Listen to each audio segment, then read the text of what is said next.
another short video, just update. This rust repair I'm always doing. Just want to give a shout out to Editor North. I didn't forget about you, just been busy, brother. There you go. There's a truck I picked up cheap a couple weeks ago. Oh man, my lens looks like crap. Holy hell. Time for a new phone soon. Anyways, I did polish the lens on my phone, but anyways, here it is, a 97 Dakota extended cab, 4-wheel drive. Some older lady had it, one owner, has 170 on it, V6, automatic. Anyways, don't you know, got the typical dings and dents and rust.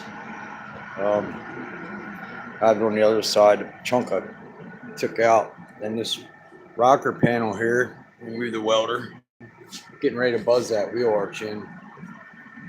Cut it out right here. Just clamped it in place and actually removed that outer lip so it doesn't touch the inside. That way it doesn't rot again. But anyways, down the road, these are brand new tires, 2 Michelins, but when they wear out, I'm gonna get some 35s for it. Suspension lift and body lift, so I can get like 7 or 8 inches out of it. Then put some big tires on these wheels, just something to do different. But anyways, this cab corner has a real little rust underneath, just barely starting through. But anyways, there was filler on there peeling off. Well, it was just put right on over top of the silver without scuffing it up. So maybe you can see, probably not in the video, the camera's too screwed up. The dents in it. So I have a cab corner laying in there on the floor to put on it and order a fender. It'll be here Monday because of that. I don't feel like patching it. Why patch it? I'll just throw it out and put a new one on. Then while it's apart, I'm gonna eliminate the V6 emblems. Everybody will hear it. That gives a shit that it's a V6, so that don't matter to me. Then when I'm done, these fender flares that are on them, they're going back on, of course. But I'm just gonna take that HUD Bright undercoating I like to use that hardens real good and it sprays out a nice texture. I'm gonna HUD Bright the bottom of the truck where it's factory silver. The wheel arches were factory silver, and of course that lower bumper piece and the pieces of plastic on the back bumper as well were silver. So I'm gonna make it all black with that. And this fender only has a dent in it. But while it's apart, I'm gonna get 2 new lights. These are new. The lady had a new bumper put on. I just gotta check the AC out and fill it, whatnot. But I don't care about the AC working or not. And then I put a lower steering column. Well, the whole steering shaft, you want to call it, 2 pieces. I know it's real nice view of it, but you can see the U-joint there. That's where they wear out. But yeah, I put that in. It was like $34 online. How cheap is that? So locally they wanted close to $300 for that stupid thing. But anyways, this fender ain't rusted. This one's good to go. And then I got to do door hinge bushings. I'll try to hold it still while I pop the door. See how far down it is. No big deal. But anyways, starts and runs good, drives good. It's got tons of torque. I had a 94 Dakota years back, back in like 2011 or 2012, and shit tons of power. But my buddy that sold it to me, his ex-wife wouldn't sign off the title, so I ended up selling it to another brother of mine for parts, because that one ran circles around his Dakota that he had at the time. That was 4-wheel drive as well.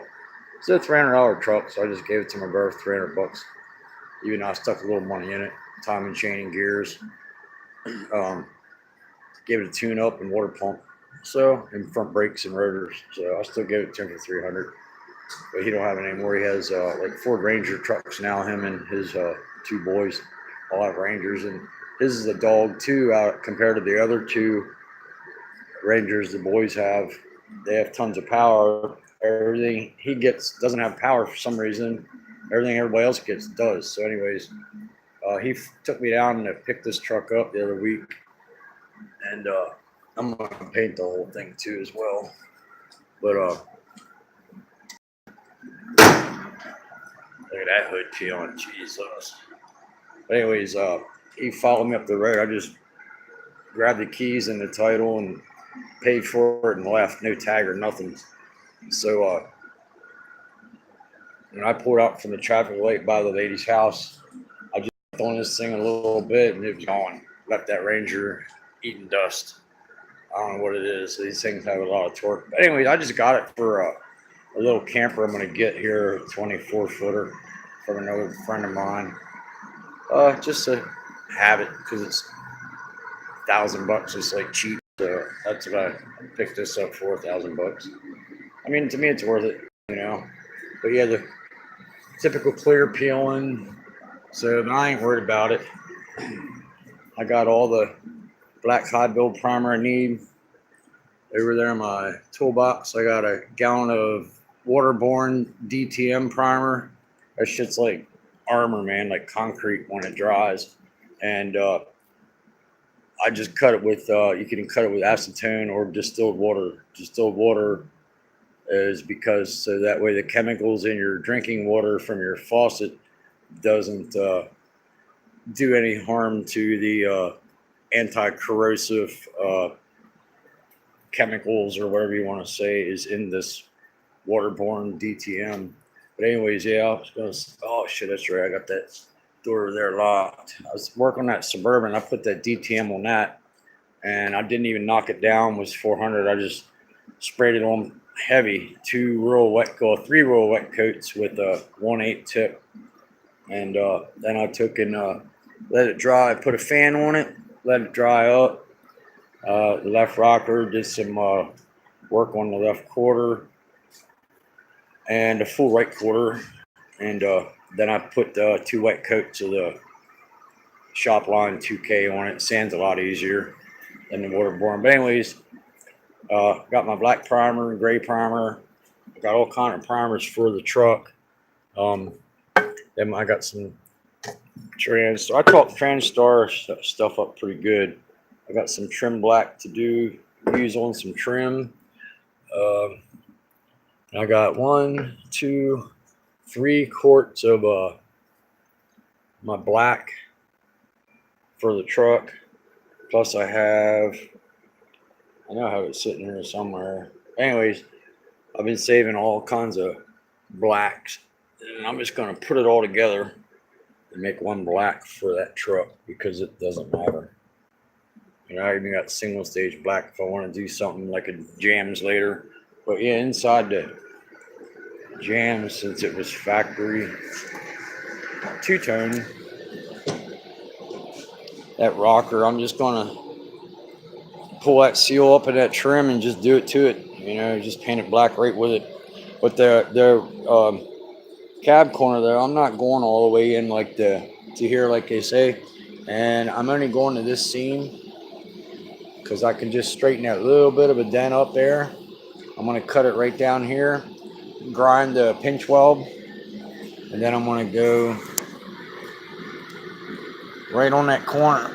I'm just going to panel bond it on because that shit ain't going nowhere. So why pull bed off and do all that over a couple more inches of metal that I'm just going to, like I said, HUD Bright undercoat the bottom of the truck anyways. Because later down the road, when I put my body lift, suspension lift, and bigger tires on, that's going to be slinging crap up anyways. And I was looking, I'm going to put these on, but I'm just putting them on originally the way they were with the 6 screws, 3 in the front, 3 in the back. Then there's a place for a clip. Then that top lip got a double-sided tape. I'll put them back on when I'm done with it. But not sure if I'm gonna tape them because of getting it off later. I want to get some water flares, so when I put the big tires on, they're going to be probably just do a 1250, like a 35, 1250, 15, something like this here from from my buddy's Jeep. Let's up beside it. So this is a 35, 1250, 15.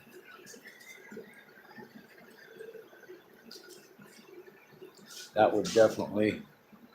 So you can see I'm going to need that 7-inch out of the body and suspension lift for this thing. But plus I can always turn the keys up in the front to cheat a little more. And when I get it has the keys for the front, 4 shocks, and lift blocks for the back, 3-inch.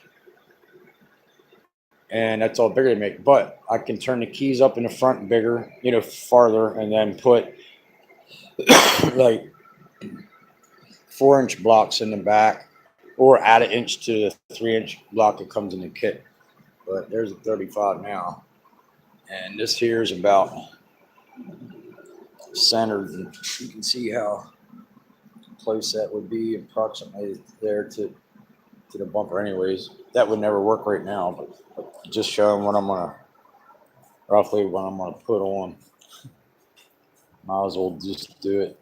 And then I was thinking about getting either leaving them 15-inch rims on and just get 15-inch tires, or I found online the Dakota 6-lug pattern, like the Dakota, Durango, Nissan, a lot of different sizes, but the hub center of the Dodge is like 72 millimeter, I think it is, and like Nissan and all that crap's smaller, like 61 or 62 and point something millimeter center of the hub diameter. So anyways, I found adapters.